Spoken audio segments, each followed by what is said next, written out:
तो चलिए आज के इस विश्लेषण में सीधे मुद्दे पर आते हैं और शिक्षा जगत की सबसे बड़ी और सबसे पुरानी बहस पर गहराई से चर्चा करते हैं। बहस ये है कि क्या एक औपचारिक डिग्री ज्यादा अहमियत रखती है या फिर सीधी बाजार में काम आने वाली स्किल्स। आजकल हर छात्र और पेशेवर के मन में यही सवाल घूम रहा है कि क्या कॉलेज के 4 साल और लाखों रुपए खर्च करना वाकई सही फैसला है, या फिर इंटरनेट से कोई खास स्किल्स सीखकर सीधे नौकरी के बाजार में उतरना ज्यादा समझदारी है। आज हम इस विश्लेषण में किसी एक पक्ष की तरफदारी नहीं करेंगे, बल्कि दोनों ही रास्तों की जमीनी हकीकत को बिल्कुल निष्पक्ष तरीके से सामने रखेंगे। इस पूरी चर्चा को हम मुख्य रूप से 6 अलग-अलग हिस्सों में बांटकर देखेंगे। इसमें हम आज की आधुनिक बहस, इन्वेस्टमेंट पर मिलने वाले रिटर्न, कॉलेज के इकोसिस्टम के फायदे, अनिवार्य डिग्रियों के महत्व, कॉर्पोरेट जगत की हायरिंग प्रक्रिया और अंत में इंडस्ट्री और एकेडेमिया के बीच की दूरी को पाटने जैसे अहम विषयों पर बात करेंगे। तो शुरुआत करते हैं हमारे पहले पॉइंट से, आधुनिक बहस, सुरक्षा बनाम चपलता। देखिए, सारा विवाद असल में यहीं से शुरू होता है। एक तरफ है हमारी पारंपरिक डिग्री, जो एक सुरक्षित सेट पैटर्न और भविष्य में लगातार होने वाले विकास का वादा करती है, और दूसरी तरफ है स्किल्स, जो आपको तुरंत बाजार के लिए तैयार करती हैं और तेजी से पैसा कमाने का मौका देती हैं।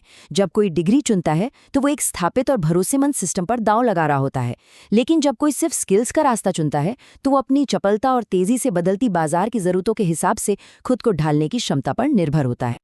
आजकल सोशल मीडिया पर कॉलेज छोड़ने वालों का या ड्रॉप आउट्स का बड़ा महिमा मंडन होता है ना, लेकिन अक्सर सर्वाइवरशिप बायस के चक्कर में बिना किसी प्लान बी के पढ़ाई छोड़ने की कड़वी सच्चाइयों को हम नजरअंदाज कर देते हैं। एक दिलचस्प बात यह भी है कि जो सफल लोग आज एजुकेशन सिस्टम को व्यर्थ बताते हैं, वो अक्सर अपने संघर्ष के दिनों में ऐसा कहने की हिम्मत नहीं जुटा पाते थे। शानदार आइडिया होना अच्छी बात है, लेकिन हकीकत यह है कि हर किसी के पास फेल होने की स्थिति में परिवार का मजबूत आर्थिक बैकअप नहीं होता। अब आगे बढ़ते हैं दूसरे और सबसे अहम पहलू की ओर, असली आरओआई यानी रिटर्न ऑन इन्वेस्टमेंट के आंकड़ों पर एक नजर डालते हैं। जरा सोचिए, एक औसत 4 साल की इंजीनियरिंग डिग्री को ही ले लें तो ट्यूशन फीस और हॉस्टल का खर्च मिलाकर लगभग 15 लाख रुपए का एक बहुत भारी भरकम शुरुआती निवेश होता है। जी हाँ, 15 लाख। ये कोई छोटी रकम नहीं है, बल्कि कई परिवारों के लिए ये उनकी जिंदगी भर की पूंजी होती है।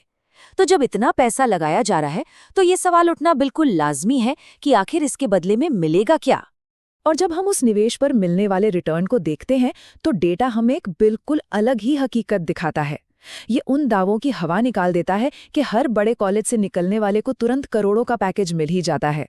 असल सच्चाई ये है कि करीब 50% ग्रेजुएट्स को शुरुआत में औसतन 5 लाख रुपए का पैकेज मिलता है और टॉप 25% को 10 से 15 लाख के बीच। ये एक सुरक्षित शुरुआत जरूर है, लेकिन रातों रात अमीर बनने की कोई जादुई छड़ी बिल्कुल नहीं है। लेकिन कहानी का एक दूसरा पहलू भी है। कुछ खास करियर ऑप्शंस ऐसे हैं जो बिना डिग्री के भी बराबर या उससे ज्यादा का शुरुआती वेतन दे सकते हैं। Video editing, coding, copywriting, digital marketing या डेटा एनालिसिस, ये कुछ ऐसे क्षेत्र हैं जहां आप सिर्फ अपनी मेहनत, ऑनलाइन बूट कैंप्स और सेल्फ लर्निंग के दम पर 4 साल का लंबा इंतजार किए बिना ही एंट्री मार सकते हैं। कई बार तो लोग 1-2 साल में ही इतना सीख जाते हैं कि उनकी कमाई किसी डिग्री धारक के बराबर या उससे कहीं ज्यादा हो जाती है। चलिए अब तीसरे हिस्से पर बात करते हैं, कॉलेज का इकोसिस्टम और उसके वो फायदे जो सीधे तौर पर दिखाई नहीं देते। मान लीजिए कि कॉलेज एक कंट्रोल्ड लेबोरेटरी या एक सुरक्षित लैब की तरह काम करता है। यही वजह है कि 19 साल की उम्र में कॉलेज का कोई इवेंट आयोजित करते वक्त अगर कुछ गड़बड़ हो जाए तो वो एक बहुत बड़ी सीख बन जाता है। यहाँ आप खुलकर प्रयोग कर सकते हैं, गलतियाँ कर सकते हैं। जरा सोचिए, अगर 30 साल की उम्र में कॉर्पोरेट दुनिया में ऐसी ही कोई गलती हो जाए तो पूरा करियर तबाह हो सकता है। लेकिन कॉलेज में की गई गलती सिर्फ एक अनुभव बनकर रह जाती है।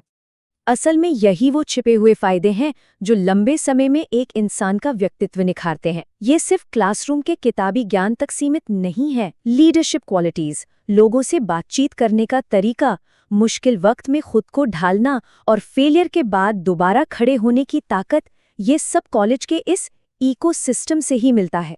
सच कहा जाए तो ये चीजें घर बैठे अकेले इंटरनेट से नहीं सीखी जा सकती। यहाँ एक बहुत ही दिलचस्प और इमोशनल बात सामने आती है। औपचारिक शिक्षा कैसे एक पूरे परिवार का बल्कि पूरे समाज का स्तर बदल सकती है। जब एक छोटे से शहर के किसी छात्र को 50 लाख से ज्यादा का पैकेज मिलता है, तो वो सिर्फ उसकी अकेली की कामयाबी नहीं होती, उससे पूरा समुदाय प्रेरित होता है। उदाहरण के लिए, एक ऐसी ही सफलता ने उसी इलाके की 100 से ज्यादा अन्य लड़कियों को उच्च शिक्षा हासिल करने के लिए प्रेरित किया। ये वो सामाजिक सुरक्षा और प्रभाव है जिसकी बराबरी सिर्फ कोई ऑनलाइन स्किल सीखकर नहीं की जा सकती। अब आते हैं चौथे पॉइंट पर, जहां हम देखेंगे कि डिग्रियां कहाँ अनिवार्य है और कहाँ वैकल्पिक, क्योंकि यहाँ संदर्भ बहुत मायने रखता है। देखिए, कुछ फील्ड्स ऐसे हैं जहां बिना औपचारिक डिग्री के काम चल ही नहीं सकता, वहां डिग्री अनिवार्य है। कोई भी सिर्फ YouTube पर वीडियो देखकर किसी मरीज की सर्जरी नहीं कर सकता या फिर किसी बड़ी बिल्डिंग का नक्शा पास नहीं कर सकता। इन हाई रिस्क वाले प्रोफेशंस के लिए सर्टिफाइड ट्रेनिंग और खास तरह की लैब्स की जरूरत होती है। ऐसी जगहों पर डिग्री बनाम स्किल की बहस का कोई मतलब ही नहीं रह जाता। इसका एक बहुत ही बढ़िया उदाहरण है होटल मैनेजमेंट। अक्सर लोग सोचते हैं कि हॉस्पिटैलिटी का मतलब बस लोगों को खाना परोसना और बुनियादी सेवाएं देना है, लेकिन असल में एक 5 स्टार होटल के मैनेजमेंट में बहुत बारीकियां होती हैं। मेहमानों के फूड एलर्जी को समझना, इंटरनेशनल कुजीन तैयार करना और वीआईपी गेस्ट्स के लिए स्ट्रिक्ट प्रोटोकॉल्स का पालन करना, ये सब वैज्ञानिक रूप से डिजाइन किए गए कोर्स का हिस्सा है। इस स्तर की परफेक्शन के लिए प्रॉपर डिग्री आधारित ट्रेनिंग निहायत जरूरी है। चलिए अब 5वें हिस्से पर नजर डालते हैं, कॉर्पोरेट गेटकीपिंग यानी बड़ी कंपनियों में हायरिंग की असल सच्चाई।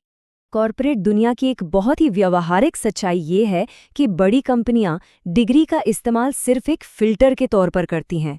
अब खुद सोचिए, अगर किसी कंपनी के पास 4 लाख लोगों ने अप्लाई किया है, तो क्या वो हर एक इंसान का इंटरव्यू ले सकते हैं? बिल्कुल नहीं। ऐसे में किसी खास डिग्री की शर्त रख देने से वो भीड़ तुरंत छंट जाती है और काम आसान हो जाता है। ये योग्यता से ज्यादा लाखों की भीड़ को मैनेज करने का एक तरीका है। कंपनियों के इस नजरिए के पीछे एक बड़ा साइकोलॉजिकल फैक्टर भी काम करता है। जब वो किसी डिग्री वाले इंसान को नौकरी पर रखते हैं, तो उन्हें लगता है कि इस बंदे ने 3-4 साल तक एक ही चीज पर लगातार फोकस किया है, मतलब इसमें कमिटमेंट है।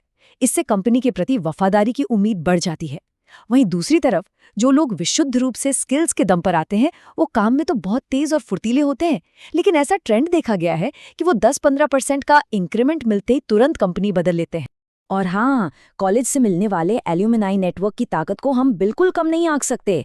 डेटा साफ बताता है कि लगभग 24% प्लेसमेंट्स सीधे तौर पर पुराने छात्रों के नेटवर्क और प्रोफेशनल कनेक्शंस के जरिए ही हो जाते हैं। ये नेटवर्क एचआर के लंबे चौड़े प्रोसेस को बाईपास करने का एक बेहतरीन और भरोसेमंद रास्ता बन जाता है। ये एक ऐसा जबरदस्त फायदा है जो घर बैठकर सिर्फ स्किल सीखने वालों को आसानी से नहीं मिल पाता। अब आते हैं हमारे आखिरी और छठे पॉइंट पर, इंडस्ट्री और शिक्षा के बीच के फासले को पाटना। अच्छी बात यह है कि आज के आधुनिक और दूरदर्शी शिक्षण संस्थान इस बात को समझ रहे हैं कि सिर्फ किताबों से काम नहीं चलने वाला। अब फोकस सिर्फ डिग्री बांटने पर नहीं, बल्कि प्रैक्टिकल नॉलेज और स्किल्स पर शिफ्ट हो रहा है। कैंपसों के अंदर ही स्टार्टअप इंक्यूबेशन सेंटर बन रहे हैं, एंटरप्रेन्योरशिप के कोर्स अनिवार्य किए जा रहे हैं और असल दुनिया के सफल फाउंडर्स छात्रों को गाइड कर रहे हैं ताकि वो मार्केट के कड़े मुकाबलों के लिए खुद को तैयार कर सकें। इसे ऐसे समझिए कि एक अच्छा डिग्री प्रोग्राम आपको एक सेफ एनवायरनमेंट में बहुत कुछ सीखने का मौका देता है। कॉलेज ठीक एक स्विमिंग कोच की तरह है, जो आपको पहले एक सुरक्षित स्विमिंग पूल में तैरना सिखाता है, पानी से खेलना सिखाता है, ताकि जब आप असली और खुले बाजार के गहरे समंदर में छलांग लगाएं, तो आप लहरों से घबराएं नहीं, बल्कि उनका डटकर सामना कर सकें। तो ये सारा विश्लेषण हमें अंत में एक बहुत ही अहम सवाल पर लाकर खड़ा कर देता है। आज की इस तेजी से भागती अर्थव्यवस्था में असली विजेता कौन है? वो जो सिर्फ डिग्री या सिर्फ स्किल के किसी एक रास्ते पर अड़ जाता है, या फिर वो जो इन दोनों का बेहतरीन बैलेंस बनाकर चलता है?